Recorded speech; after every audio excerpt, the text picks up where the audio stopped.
His house was more than just wood and nails, it held every memory of a lifetime. But in one terrible night, flames reduced it all to ashes. A 70-year-old veteran stood barefoot in the dirt, watching his metals melt and his roof collapse, believing his final years would be spent in despair. Alone, with nothing but a rusty pickup to sleep in, he whispered, "Maybe this is how it ends." But what Samuel Turner didn't know was that his story had just begun, and an army of brothers he had never met was already on the way. The story begins in a quiet rural town, where life moved slowly, and neighbors still greeted each other by name. At the edge of the community stood a modest wooden house, weathered by time, but strong in character, much like the man who lived inside it. His name was Samuel Turner, a 70-year-old veteran who had served his country decades earlier. Though the battles of his youth were far behind him, the discipline and resilience of a soldier still lingered in his posture, his gaze, and the quiet dignity with which he lived. Samuel's home was more than wood and nails. Every wall held a memory, every drawer a relic of the life he had built after the war. There were faded photographs of fellow soldiers, carefully folded uniforms stored away in cedar boxes, and medals tarnished but treasured, reminders of both sacrifice and survival. To outsiders, it was just a small house. To Samuel, it was his anchor, the last piece of stability in a world that had changed too much, too fast.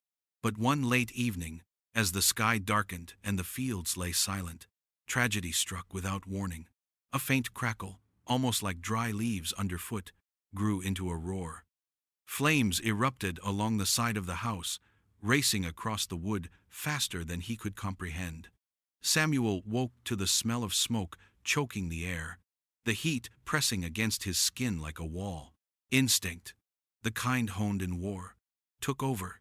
He stumbled out into the night, coughing, his eyes stinging. Within minutes, the fire devoured everything. The photographs curled and blackened. The medals, once symbols of valor, melted into unrecognizable lumps.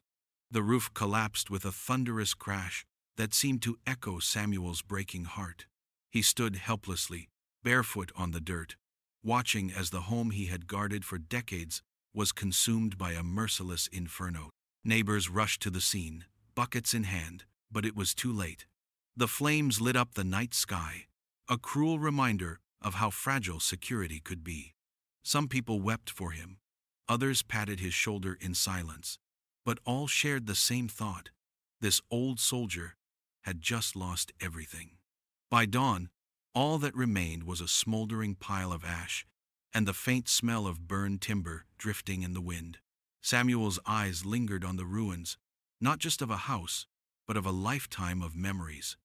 For the first time in years, the veteran who had faced war without fear felt truly defeated.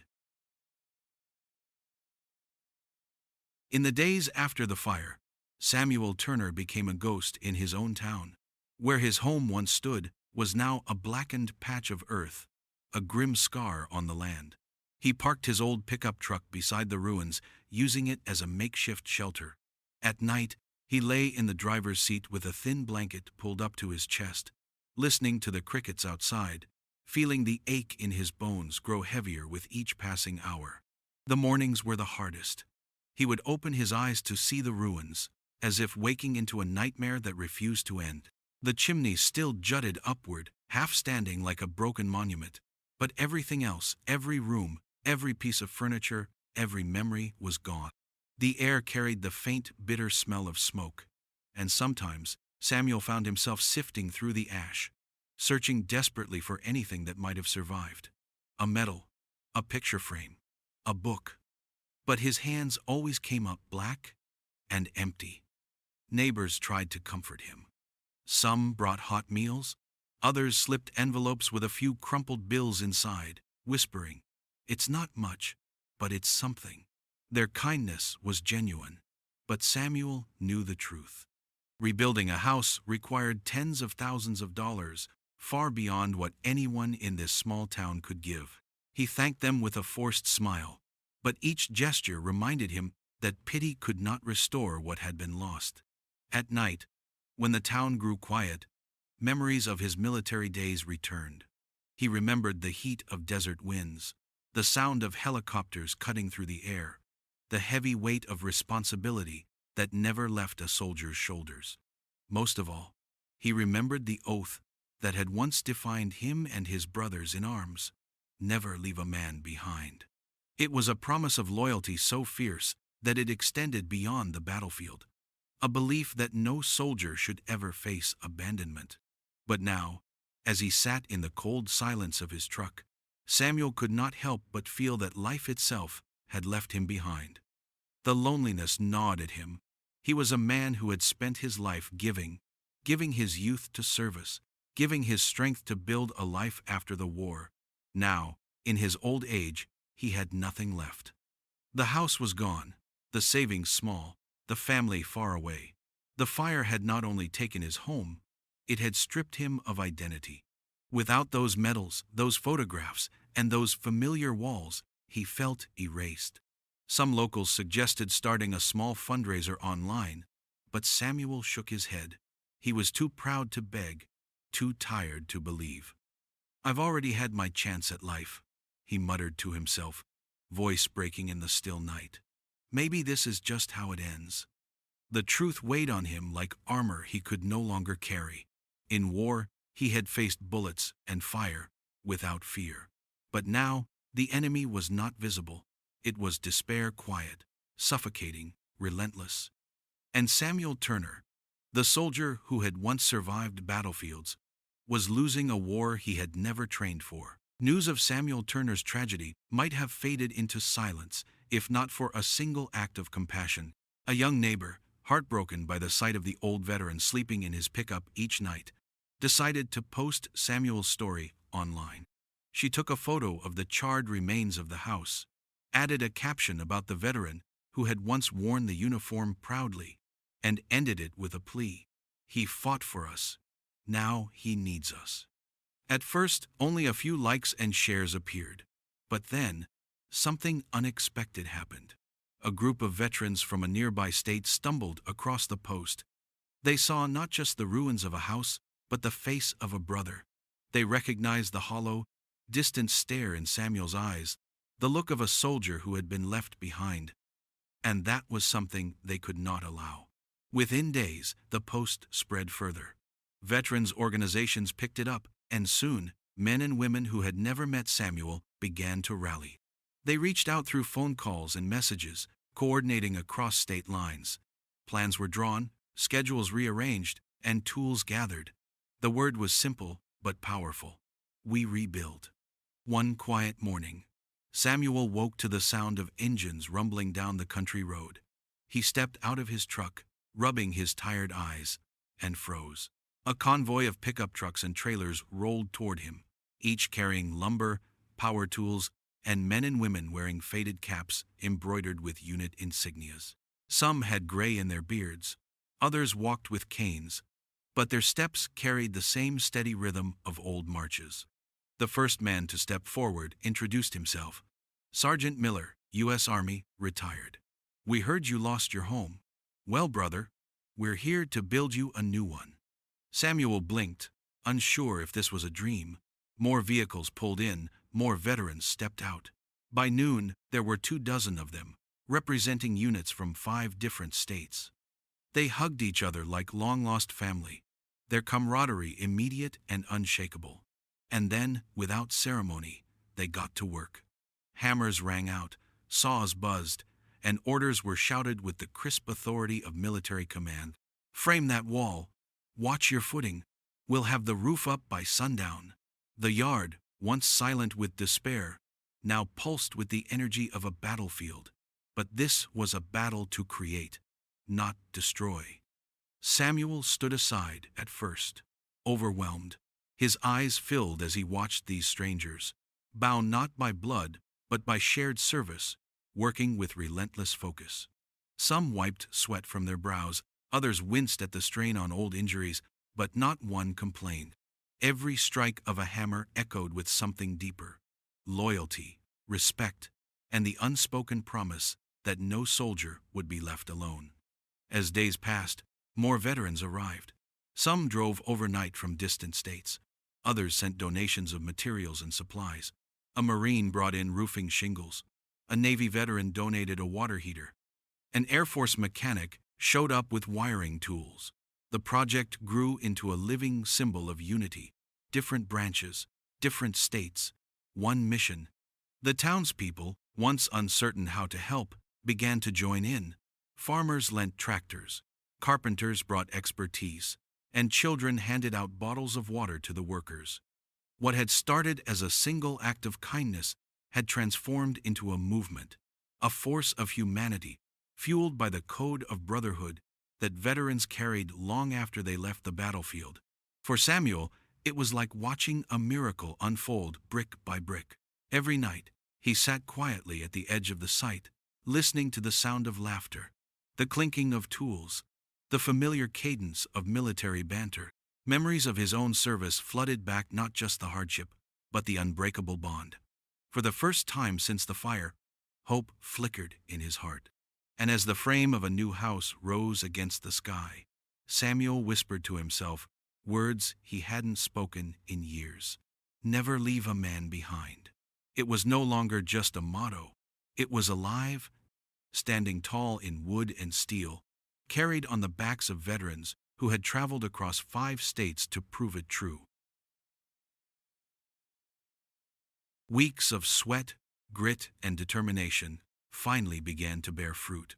What had once been only ashes and ruin slowly transformed into something extraordinary.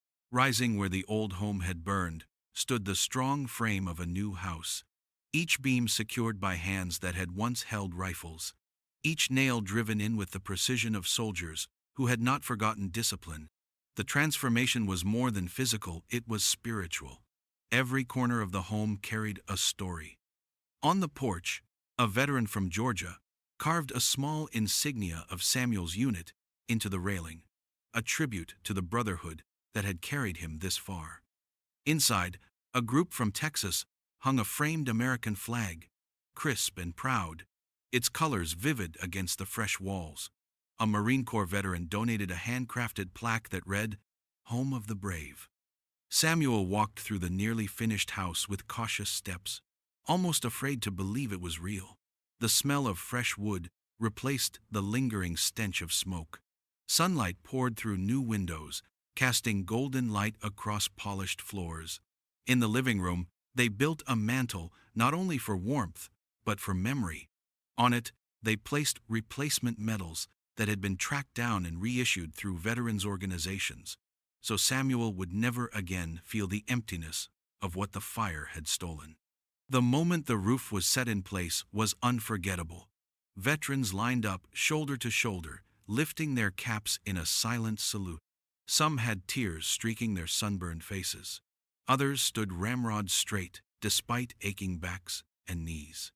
It wasn't just a roof, they had restored dignity, pride, and belonging to a man who had thought all of it lost. Neighbors watched in awe, many of them struggling to comprehend the sheer scope of what was happening. One woman whispered, "It's like watching a small army rise out of the ashes." Another man shook his head, marveling, "I've never seen people come together like this in my life." On the final day, when the last board was nailed and the paint dried, the veterans gathered Samuel at the front door. They placed the key in his weathered hand, but he hesitated, trembling. For a long moment he just stood there, staring at the new home, his lips quivering as if words could not form. Then, with a shaky breath, he whispered, "I don't deserve this." Sergeant Miller stepped forward, firm and resolute. "You more than deserve it, brother. You carried the flag when it mattered most. Now it's our turn to carry you." Samuel crossed the threshold, tears spilling freely as he touched the smooth walls, the sturdy frames, the warm floor beneath his feet. The house was not just rebuilt, it was reborn, infused with the spirit of sacrifice, loyalty, and love. That evening, as the sun dipped below the horizon, the veterans gathered on the porch. Someone started humming an old marching tune, and soon voices joined in rough, broken, but full of pride. Samuel sat among them, His shoulders no longer bent by defeat. He didn't just have a home again. He had his family back. And for the first time since the fire, Samuel Turner slept in a bed under his own roof, the sound of brotherhood echoing like a lullaby through the night. The day of the housewarming was quiet yet monumental. There were no grand speeches, no officials, no television cameras, only the sound of boots on the porch and the low hum of conversation among men and women who had once marched under the same flag. Samuel Turner stood at the center, his weathered hands holding the key that symbolized far more than just a home. When it came time to speak, he cleared his throat, but his voice wavered. He looked out at the crowd of veterans, neighbors, and strangers who had become family. "I thought the fire took everything from me," he began, his eyes glassy with tears. "The medals, the photos, the roof over my head. I thought I had nothing left. But you all showed me I was wrong. You built back what I lost, but more than that, you built back my faith." The porch fell silent. Some bowed their heads, others clenched their fists to keep emotion from spilling over. Samuel continued, "In war, we promised never to leave a man behind. I thought that promise ended when the uniforms came off. But here you are, proving it still lives on. You didn't just give me a house. You reminded me that I'm not alone." The words lingered, heavy with meaning. For the veterans who had traveled from 5 states, it was more than a project. It was a mission fulfilled. For the townspeople, it was a lesson in unity and compassion. For Samuel, it was salvation. As the evening sun dipped low, the American flag fluttered gently on the porch, its fabric catching the light. Samuel sat on the steps of his new home, surrounded by brothers and sisters in arms, their laughter filling the air. He leaned back, letting the warmth of the moment wash over him, and whispered softly to himself, "This house may be new, but the bond that built it is eternal." And so, out of ashes, rose not just walls and windows, but a truth worth carrying forward. A man may lose everything to fire, but as long as there are those who remember loyalty, sacrifice, and love, no one is ever truly left behind.